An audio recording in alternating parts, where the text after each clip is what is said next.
Welcome to செல்வியின் சமையல். நம்ம இப்போ கன்னியாகுமரியில் இருக்கிறோம். இப்போ நாங்கள் போட்டிருந்த அந்த ஹோட்டல்லேருந்து பார்த்தாலே திருவள்ளுவர் சிலை, விவேகானந்தர் பாறை, இது எல்லாமே பீச் எல்லாமே கொஞ்சம் தெரிஞ்சுது. பீச்சை ஒட்டி தான் கொஞ்சம் நடந்து போகிற தூரத்தில் தான் இப்போ நாங்கள் போட்டிருந்தோம். இப்போ அங்கேருந்தே காலையில் 6:20க்கெலாம் சன்ரைஸ் தெரியும்னு சொன்னாங்க. சரின்னு சொல்லிவிட்டு நாங்கள் காலையிலே கொஞ்சம் எழுந்திரிச்சு ஒரு 5 மணி போலவே ரெடி ஆகிட்டு அப்புறமா 6 மணிக்கெல்லாம் நாங்கள் கீழே வந்துட்டு எல்லாருமே நடந்து போனோம். அதை சுற்றி அந்த ஊர் ரவுண்டான மாதிரி ஒரு இது வந்தது. அதெல்லாம் பார்த்துக்கிட்டே இப்படி போயிட்டுருந்தோம். இப்போ நீங்களும் அதை பாருங்கள்.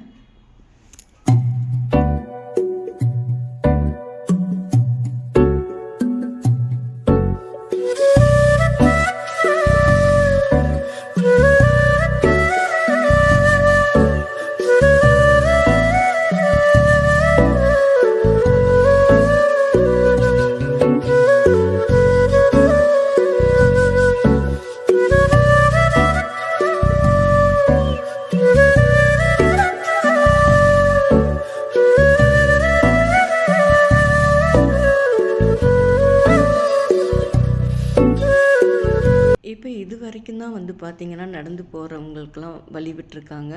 கார் பார்க்கிங்லாம் பார்த்திங்கன்னா சைட்லேயே பார்க் பண்ண சொல்லிகிட்டு இருந்தாங்க. இதுக்கப்புறம் பார்த்திங்கன்னா இதுக்குள்ளார உள்ளார போகிற மாதிரி இருக்குது. அந்த பகவதி அம்மன் கோவில் ஒன்று இருக்குது. 2 பக்கமும் பார்த்திங்கன்னா கடைகள் நிறைய இருக்குது. ஒரு சில கடைகள் தான் திறந்துருந்தாங்க. ஏன்னா விடிய கிளம்புறேங்கிறதுனால ரொம்ப கடைகள்லாம் ஓப்பனாக இல்லை. நாங்கள் இது ஏற்கனவே நாங்கள் ஒரு முறை ஒரு 7-8 வருஷத்துக்கு முன்னாடி நாங்கள் வந்திருக்கோம் கன்னியாகுமரி. அப்போ நாங்கள் பகவதி அம்மன் கோயிலெலாம் பார்த்துருக்கோம். அதனால இப்போ நாங்கள் கோயிலுக்கு போகலை, நேராக நம்ம அன்னைக்கு முதல்ல வந்திருந்தப்போ பார்த்திங்கன்னா எங்களுக்கு பார்க்க முடியல. சன்ரைஸ் அன்னைக்கு ஏதோ மழை காரணமாக ஒழுங்காக வரல, பார்க்க முடியல. அதனால சரி இன்றைக்கி நம்ம இங்கே ஸ்டே பண்ணுறதுனால இதை காலையிலங்காட்டியும் பார்த்துடலான்னு சொல்லிட்டு காலையிலேயே நாங்கள் இங்கே வந்துட்டோம். அங்கே பார்த்தாக்கா அப்பா அந்த வடக்கு பக்கத்துலேருந்து இருக்கிற ஜனங்கள்லாம் அப்பா அவ்வளோ கூட்டம் இருந்தாங்க. எல்லாரும் எப்போ வரும்னு சொல்லிட்டு ரொம்ப எதிர்பார்த்துட்டு இருந்தாங்க. இப்போ நீங்களும் அதை பாருங்கள்.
இப்போது ஜனங்க எல்லாருமே ரொம்ப எதிர்பார்த்துக்கிட்டு சீக்கிரம் வரணும்னு சொல்லிட்டு எல்லாம் பார்த்துக்கிட்டே இருந்தாங்க.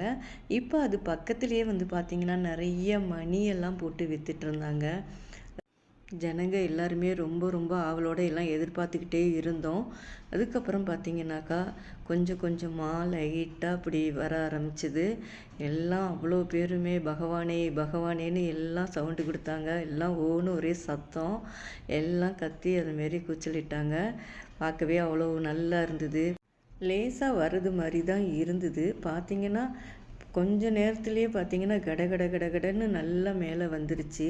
ஆனால் நல்லா மேலே வந்த பிறகு பார்த்திங்கன்னா அந்த தண்ணிக்கும் கடல் தண்ணிக்கும் அந்த சூரியனும் பார்த்திங்கன்னா அப்படியே தகன்னு சொல்கிறதுக்கு வார்த்தையே இல்லை. அந்த அளவுக்கு ரொம்ப அழகாக இருந்தது. இதை நீங்களும் பாருங்கள்.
இதுக்கப்புறம் பார்த்தீங்கன்னாக்கா, நம்ம எல்லாத்தையும் கொஞ்சம் சிலையெல்லாம் கொஞ்சம் ஃபோக்கஸ் பண்ணி எடுத்துக்கிட்டு, எங்கள் பையன் எடுத்துக்கிட்டு இருந்தாப்புல நல்லா. அவங்க தான் இப்போ இதெல்லாம் எடுத்து கொடுத்தது. இப்போ இது எல்லாத்தையுமே எடுத்துக்கிட்டு, அதுக்கப்புறம் கொஞ்சம் அப்புறம் கிளம்ப ஆரம்பிச்சிட்டாங்க. கூட்டம் எல்லாமே கலைஞ்சிது. அப்புறம் நாங்களும் அங்கேருந்து கிளம்பி வந்தோம். ஆனால் இந்த இது பார்க்கக்குள்ளார கொஞ்சம் தான் அப்படி கிட்டக்க வர்றது மாரி இருக்குது. அப்புறம் கட கட கட கடன்னு நல்லா மேலே வந்துடுது. ஆனால் ரொம்ப அழகாக இருந்தது பார்க்கறதுக்கு. இதுக்கெல்லாம் வார்த்தையே இல்லை, விவரிக்கவே முடியல. உண்மையிலேயே அவ்வளோ அழகாக இருந்தது நேரில் பார்க்கக்குள்ளார. இந்த முறையாவது நமக்கு பார்க்குறதுக்கு கிடைச்சிதேன்னு சொல்லிட்டு நாங்கள்லாம் ரொம்ப சந்தோஷமாக பார்த்தோம். பார்த்துட்டு அதுக்கப்புறமா அங்கேருந்து கிளம்பிட்டு பக்கத்தில் ஒரு வளையல் கடை இருந்தது. அங்கே நாங்கள் கொஞ்சம் வளையல்லாம் பர்ச்சேஸ் பண்ணினோம். அந்த சங்கு வளையல் போடுறது ரொம்ப நல்லதுன்னு சொல்லி கேள்விப்பட்டேன். அதனால இப்போ நான் அது போட ஆரம்பிச்சிருக்கேன். அதனால பார்த்திங்கன்னா அங்கே கொஞ்சம் 2 செட்டு வாங்கினோம். அப்புறம் எங்கள் பொண்ணு பார்த்திங்கன்னா கொஞ்சம் தோடெல்லாம் வாங்கினா. அவளுக்கு ஏதோ வேணும்னு சொல்லிட்டு கொஞ்சம் பரவாயில்ல, ரேட்டெல்லாம் கொஞ்சம் கம்மி ரேட்டுக்கு தான் அங்கே கிடச்சிது. இங்கே பெங்களூரில் பார்த்திங்கன்னா பயங்கர ரேட்டாக இருந்தது. நாங்கள் ஒரு கோயில் கடையில் தான் பெங்களூரில் வாங்கினோம். 450 ரூபா கிட்ட ஒரு செட்டு வாங்கினோம். ஆனால் அங்கே பார்த்திங்கன்னா வெறும் 100 ரூபா தான் விற்றாங்க. சரின்னு அதில் எல்லோரும் கொஞ்சம் பர்ச்சேஸ் பண்ணிவிட்டு அப்புறமா அங்கேருந்து இப்போ நாங்கள் கிளம்பிட்டோம்.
இப்போ நெக்ஸ்ட்டு பார்த்திங்கன்னா நாங்கள் பத்மநாத சாமி கோயிலுக்கு இப்போ நம்ம கிளம்பிட்டோம். ரூமுக்கு எல்லாம் குளிச்சுட்டு ரூமை வெக்கேட் பண்ணிவிட்டு அதுக்கப்புறம் அங்கேருந்து நாங்கள் கிளம்பிட்டோம். அங்கே டைமிங் தான் இது கொடுத்துருக்காங்க. 11 மணி 12:20 தான் லாஸ்ட்டு. அதுங்காட்டியும் நம்ம அங்கே போய் சேரணும்னு சொல்லிட்டு கொஞ்சம் போனோம்.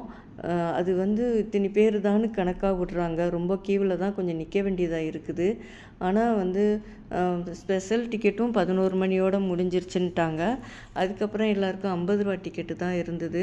அதோடு அங்கேயும் கியூவில் போய் கொஞ்சம் நேரம் நின்னோம். ஒரு 1 ஹவர் ஆச்சு. அது ஏதோ பூஜையெல்லாம் நடந்துக்கிட்டு இருந்தது.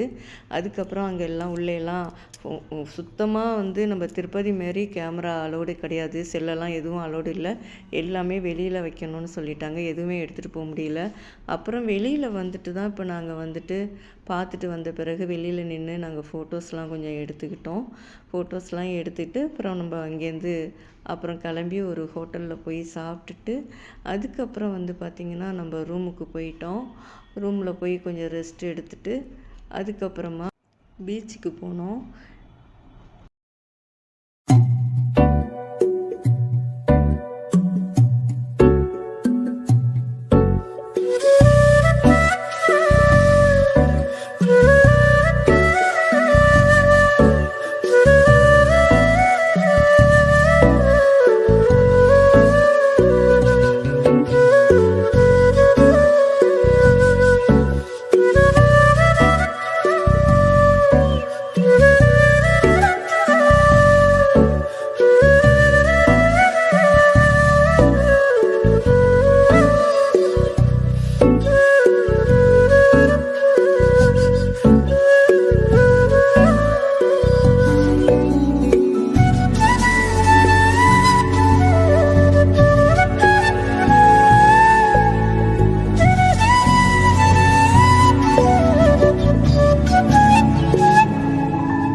ஃபுல்லாகவே கோயில்னு சுற்றிட்டு இருக்கிறதுனால எதுவுமே சாப்பிட முடியல அப்படின்னு சொல்லிட்டு பசங்க வந்து நாங்கள் சாப்பிட போகிறோம், நீங்கள் வேணாக்கா நார்மல் சாப்பாடு சாப்பிட்டுங்க, நாங்கள் நான்வெஜ் சாப்பிட போகிறோன்னு சொல்லிட்டு அவங்க ஆர்டர் பண்ணி அவங்க அசிசல் அவங்க ஏதோ சாப்பிட்டுக்கிட்டாங்க. நானும் என் வீட்டுக்காரும் அப்புறம் நார்மல் சாப்பாடு ஆர்டர் பண்ணி நாங்கள் ஆளுக்கு பாதியாக நாங்கள் எடுத்துக்கிட்டோம். அங்கே சாப்பிட்டு முடிச்சுட்டு அதுக்கப்புறம் ரூமுக்கு போய் ஒரு 2 மணிக்கு போனோம். 5 மணி வரைக்கும் நல்லா ரெஸ்ட் எடுத்துக்கிட்டோம்.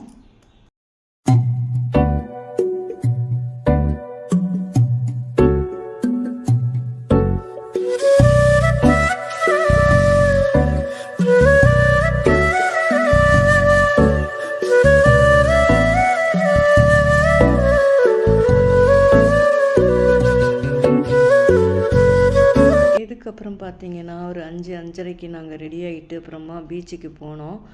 ஒரு 5:30 மணிக்கு கிளம்புனோம். அங்கே போகிறதுக்கு ஒரு 6 மணி 6:15 மணி ஆயிடுச்சு. அங்கே போன பிறகு எல்லாம் கொஞ்சம் நேரம் எல்லாம் தரையிலேயே உக்காந்துட்டாங்க.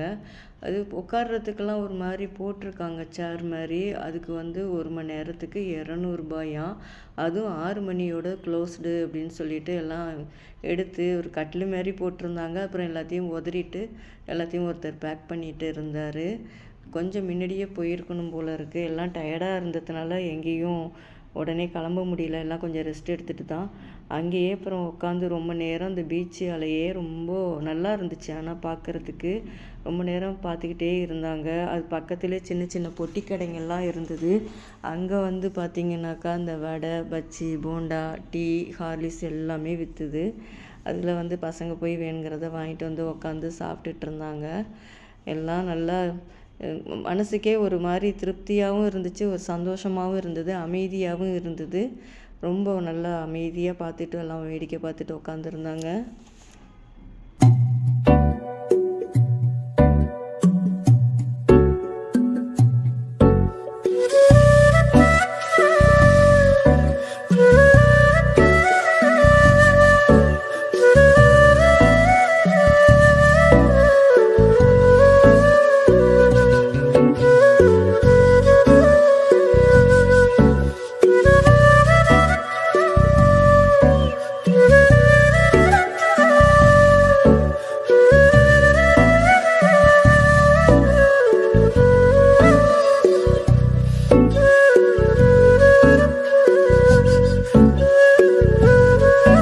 தூரத்திலேயே பார்த்திங்கன்னா கொஞ்சம் கடைங்கள்லாம் இருந்தது. ஆனால் நாங்கள் அங்கெல்லாம் போகலை, எதுவும் வாங்கலை. எல்லோரும் கீழே உட்காந்துருந்தாங்க. அவங்களையெல்லாம் நான் எடுத்துக்கிட்டு இருந்தேன். அதான் இப்போ எல்லோரும் சிரிச்சுக்கிட்டு இருந்தாங்க நான் எடுக்கவும். எல்லோரும் பாயின்னு சொல்லிகிட்டு இருந்தாங்க. இதில் என்ன அதிசயம்னா எங்கள் வீட்டுக்காரும் இது சொன்னார். அதான் எங்கள் பொண்ணு கிண்டல் அடிச்சுட்டு உட்காந்துட்டு இருந்தா. அதோட சரின்னு அதெல்லாம் பார்த்துட்டு கொஞ்சம் நேரம் ரெஸ்ட் எடுத்துக்கிட்டு அங்கேயே ரொம்ப நேரம் வரைக்கும் பேசிக்கிட்டே உட்காந்துருந்தோம். பேசிகிட்டு இருந்துட்டு அப்புறமா அதுங்காட்டி எங்கள் பையனுக்கு ஃபோன் மேலே ஃபோன் வந்துடுச்சு. அவன் இப்போ அவங்க அப்பாவை ரொம்ப பேச விட்றது கிடையாது. இப்போ அவன் தான் பேசி எல்லாத்துக்கும் பதில் சொல்லிகிட்டு இருப்பான். அதெல்லாம் முடித்த பிறகு அப்புறமா நல்லாவே இருட்டிடுச்சு. அதையும் கொஞ்சம் நல்லா என்ஜாய் பண்ணிவிட்டு எல்லாருக்கும் மனசே வரல, காற்றும் நல்லா அடிச்சுது. அதனால எல்லாமே நல்லா அங்கேயே இருந்துட்டாங்க. அப்புறம் கொஞ்சம் லேட்டாக போனால் வெளியிலேயே நம்ம சாப்பிட்டுட்டு நாங்கள் ஒரு 7-7:30 மணிக்கு மேலே தான் நாங்கள் கிளம்புனோம் அந்த இடத்த விட்டு. அப்புறம் வெளியில் ஒரு இடத்துல போய் சாப்பிட்டுட்டு அப்புறமா ஹோட்டலில் போய் நாங்கள் அன்றைக்கி போய் ஸ்டே பண்ணிட்டோம். இந்த வீடியோ இதோடு முடியுது. இந்த வீடியோ பிடிச்சிருந்தா வீடியோ எப்படி இருக்குதுன்னு எனக்கு கொஞ்சம் கமெண்ட் பண்ணுங்கள். நம்ம அடுத்த வீடியோவில் பார்க்கலாம். நன்றி, வணக்கம்.